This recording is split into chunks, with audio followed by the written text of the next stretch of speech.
Today on the podcast, we're going to be talking about the connection between your hobbies and having a rich life.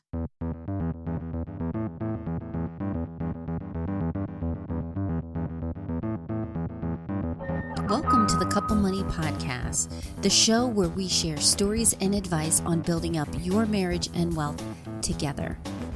I'm Elle Martinez. Support for this podcast comes from Jumpstart Your Marriage and Your Money Masterclass. This course is designed to help you two get on the same page with money, dump your debt faster, and get you on the path to financial freedom. Sign up for the class today and get lifetime access. Just head over to couplemoney.com/jumpstart. Hey, I hope you guys are having a great week. So today's episode, this connection between the hobbies you have and whether or not you're having a rich life is fascinating to me. It's kind of a continuation of Tuesday's episode where we were talking about breaking the twitch, where we have this discomfort, almost reflexive reaction to being bored, or maybe we want to get distracted, and it can lead to financial blind spots. I had mentioned ours was Amazon, and it's something we still have to be on top of. And it got me thinking, based on the feedback that you guys have been sending, thank you so much, that I wanted to do kind of a continuation on that. Because when we have habits like mindless spending, it's because we are struggling. We're trying to pass the time in some capacity. So is it wiser to kind of take a step back and look at this holistically? And ask yourself, well, how am I spending my free time? How am I spending my time? Is it helping me have a rich life? And I think we should start off there. What do I mean when I say rich life? Well, I do believe that certain hobbies are more productive on different levels. For some, it could be health benefits. It could be financial benefits. I'm looking at this from a holistic standpoint. Because yes, we talk a lot about getting out of debt and saving more. And for some of us, we're looking at financial independence as one of our goals. And it doesn't happen overnight. These are based on the habits that we have. And that's the same thing with our free time. How we're spending our free time can enrich us, where maybe financially that is a side effect. But more importantly, we are more of a whole person. We are enjoying our day-to-day routines. And maybe we're not relying on consuming or buying, but becoming creators in a sense.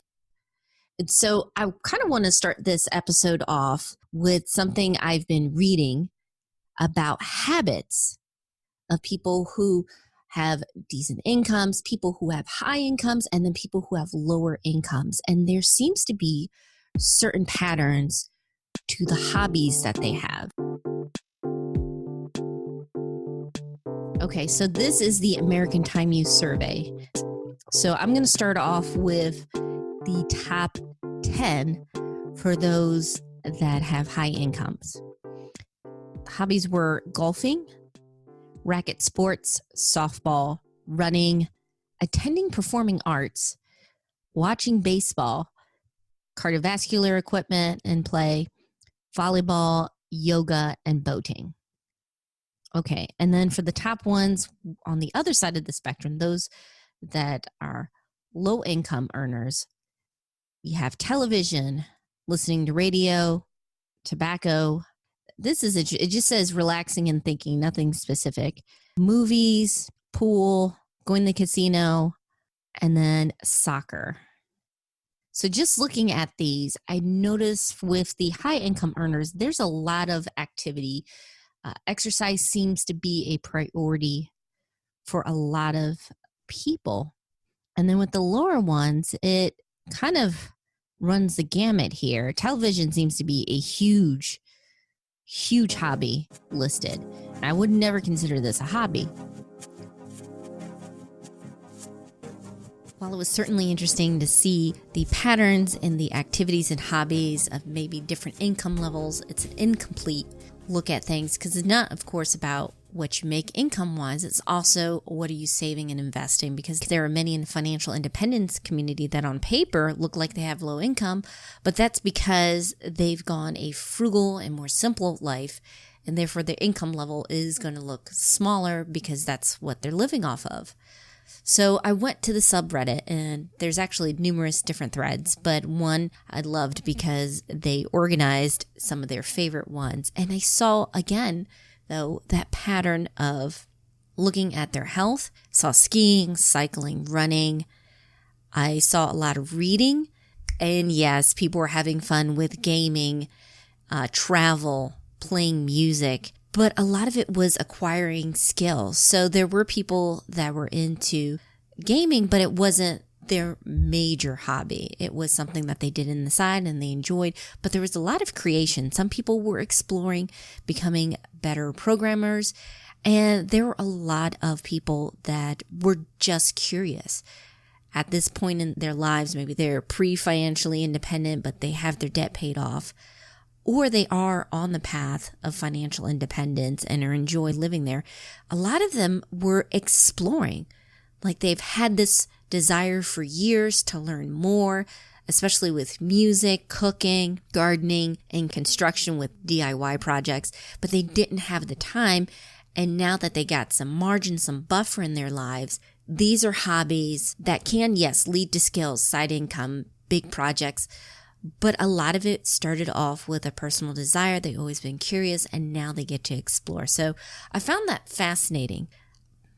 Many people are learners. I would say the vast majority, based on looking at this thread, are readers, but not all of them. I see quite a bit learn their skills through YouTube video watching and, of course, listening to podcasts like this. And it's funny because I'm looking back at our hobbies and what we're doing. And for the most part, a lot of our hobbies are reading. My husband loves to work on computers. I've done that occasionally too. But there has been some shifts. Through the years, we've been watching less television. Yeah, you binge watch a season of a show that we've heard had some great reviews. But that's more of an occasional thing versus something I would call a hobby. I enjoy writing, and that hobby has helped me with my job as a personal finance writer and exploring things. I'm not sure if I would label it as a hobby, but I'm learning more about video because of Couple Money and some other projects that I'm doing, because that's a mode of learning that has helped me and I think could help other people as well.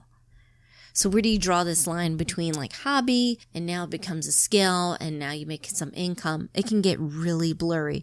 But I thought that was fascinating, just looking at what people are doing in their free time with financial independence in the back of their minds or one of their main focuses. Now, of course, I'd love to hear from you. What have you guys changed with your hobbies, if you have, because you're now more focused on taking care of your finances? Maybe you're getting out of debt, or you've done that, or you're saving for a specific dream. Has anything changed in the last few months, few years that has made a difference, that you feel like your life is richer, not just financially, but overall? I'm curious to get your take on this.